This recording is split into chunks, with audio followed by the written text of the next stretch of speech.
At this point, we have already completed our initial guest interview via our customer profile to reset the clock, ensure the accuracy of the deal's parameters, and get to know our guests / develop rapport. We have constructed our menu with thoughtful consideration of the details our guests have shared with us, mindful to begin with a VSC offering targeting the short end of their anticipated usage patterns. We proceed through our document review process with our guests, first completing ancillary documents to develop momentum and allow our guests to begin taking ownership, then proceed to our menu review. We conclude our presentation with a recommendation as to which column we would suggest in our guest's situation. Our guest replies, "I don't think so." Is it the way it's packaged that concerns you, Mary? No, it's just that I haven't had one on my old car and I haven't needed it. I'm glad you didn't purchase one on your old vehicle because it would have been an obvious waste of money, or we would not even be having this conversation.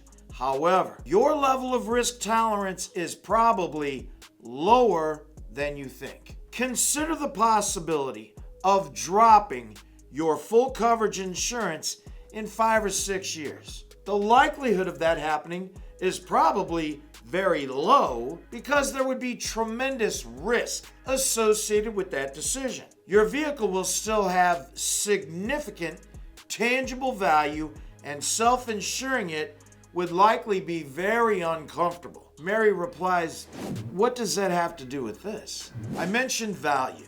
Let's consider that for a moment. I cannot do this. Mary, but if I could offer you an additional $2,000, maybe $3,000 discount to take your new vehicle today as it is, you wouldn't do it. In fact, even if the additional discount were $5,000, confidence is high that you wouldn't do that either, and here's why. I have those vehicles on the lot. Those are our used vehicles that are beyond the factory's full electromechanical protective period. No one is typically prepared to pay a price that is only $2,000 to $5,000 lower for a vehicle that is beyond its full electromechanical protective period. The period typically referred to as bumper to bumper.